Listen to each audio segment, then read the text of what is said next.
Okay, we're going to now learn how to calculate empirical formula mass, which is exactly the same concept as a molecular formula mass, but it's based on the empirical formula. So it's again, just like the molecular formula, the formula mass by definition is the sum of masses of all atoms in a molecule, whether you're talking about empirical or molecular formula mass. And so we basically calculate this the same way. So let's take as an example glucose, which has a molecular formula C6H12O6.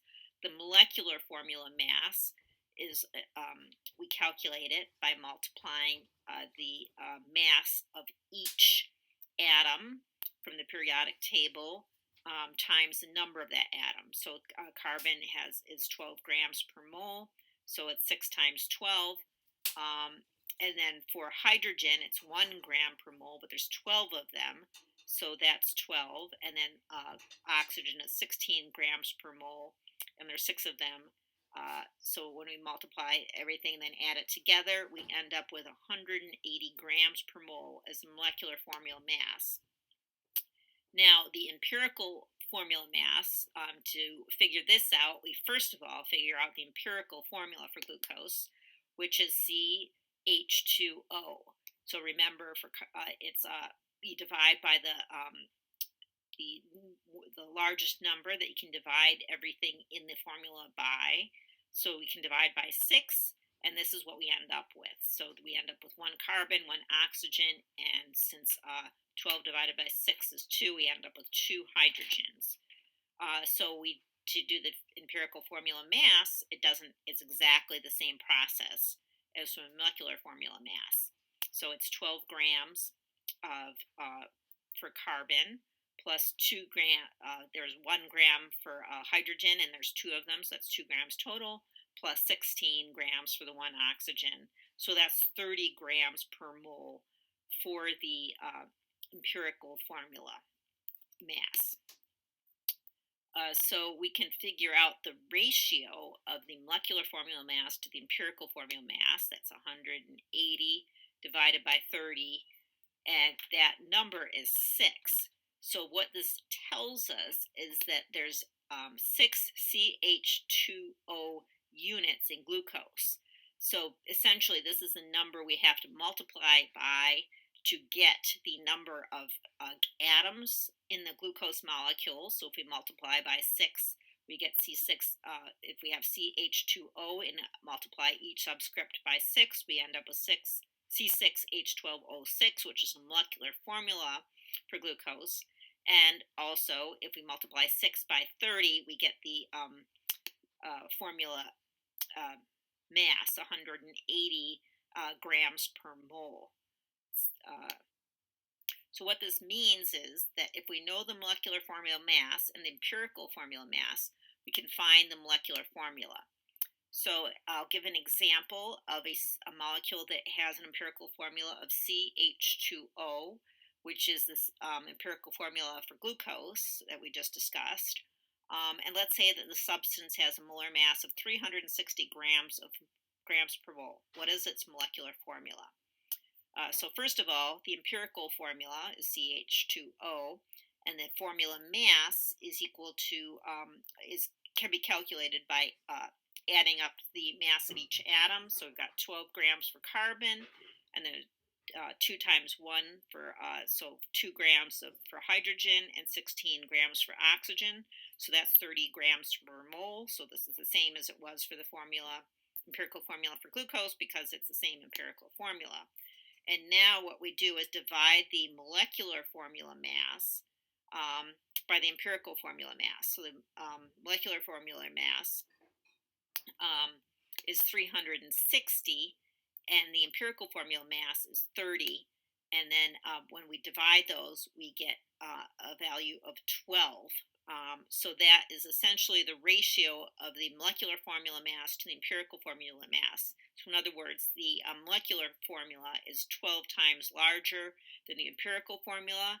In other words, we can multiply each subscript in the compound by 12 to figure out its molecular formula. So that would be C12, and then there's two hydrogens, so that's double, so H24O12. And this is maltose, which is essentially made up of two glucose molecules linked together, so it's twice as large as glucose. Okay, so we'll do another example using strychnine, which is rat poison. The structural formula for strychnine is shown on the right here. And strychnine has a molecular formula mass of 322 grams per mole and an empirical formula of C10H11NO. And the question is, what is its molecular formula? And I just want to mention, why are we doing this? Because these are pieces of information that a chemist could be able to figure out in a lab.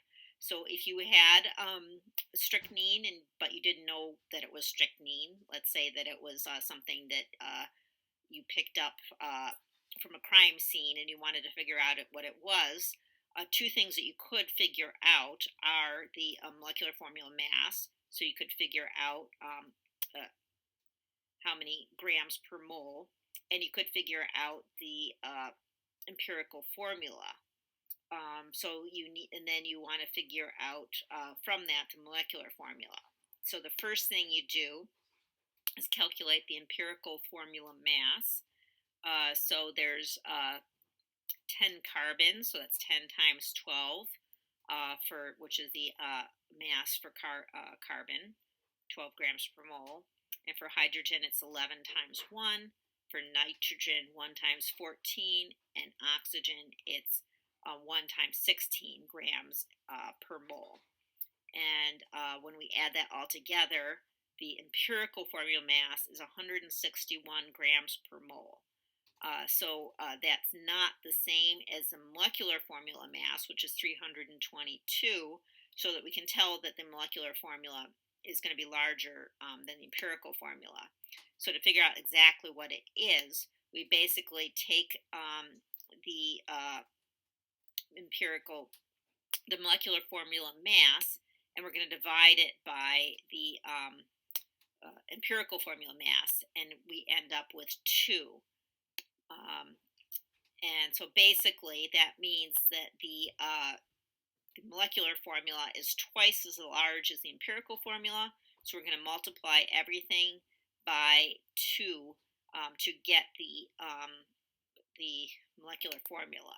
So we have, when we do this, we end up with C20H22N2O2. So to put it all together, the percent mass composition and molecular formula mass can be determined experimentally. The empirical formula can then be calculated from the mass percent composition, and the molecular formula can be calculated from the empirical formula and the molecular formula mass. So this means we can determine the molecular formula for a substance from experimental data. Okay, now let's do an example of determining molecular formula from experimental data. So the data we have is that the mass percent composition of an unknown substance is 40% carbon, 6.7% hydrogen, and 53.5% oxygen. And we also know that the substance has a molecular formula mass of 60 grams per mole.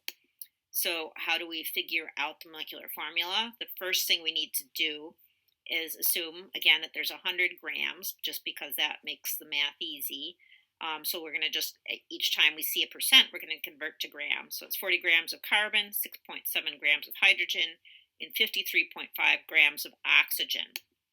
Next thing we need to do is convert to moles, because that's going to tell us essentially the ratio of these atoms in the compound.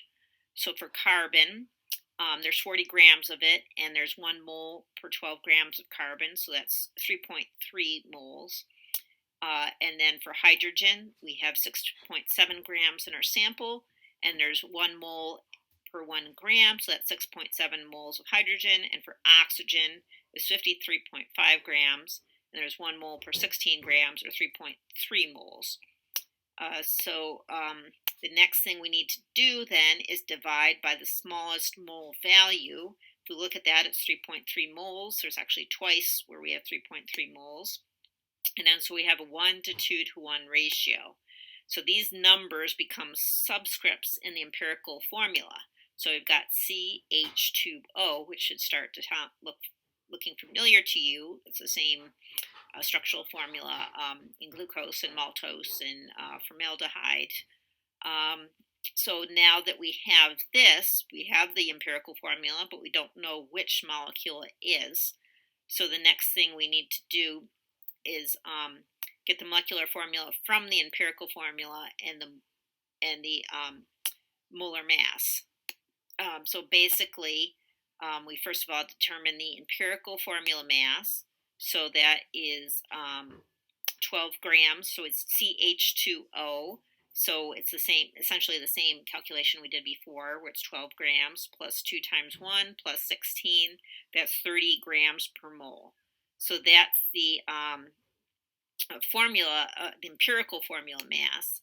And the molecular formula mass was experimentally calculated. So we have, and that's 60 grams per mole. So 60 divided by 30 is 2. So what this is telling us is that we basically double the subscripts in the empirical formula to get the molecular formula. And it's C2H4O2, which is the formula for acetic acid or vinegar. I'll give another example. Let's say that police found a bitter white powder in my garage. I claim it's quinine, which is used to treat COVID, although it's questionable whether it actually works or not. But that's what I'm claiming. The police suspect that it's cocaine. And so they give it to a lab to figure out which it actually is. And we've got two different molecular formulas depending on whether it's quinine or cocaine. And it's got the same elements within it. So there's carbon, hydrogen, nitrogen, oxygen, but the ratio is different. So really the only way to figure out what this is, well, I can't say the only way, there's other ways you could figure it out, but one good way to figure out what it is to figure out the ratio. So the lab did this, and they determined that the composition by mass is 74% carbon, 7.4% nitrogen, or hydrogen, 8.6% nitrogen, and 9.9% oxygen. And they also determined that the molecular formula mass is 324 grams per mole. What is the powder?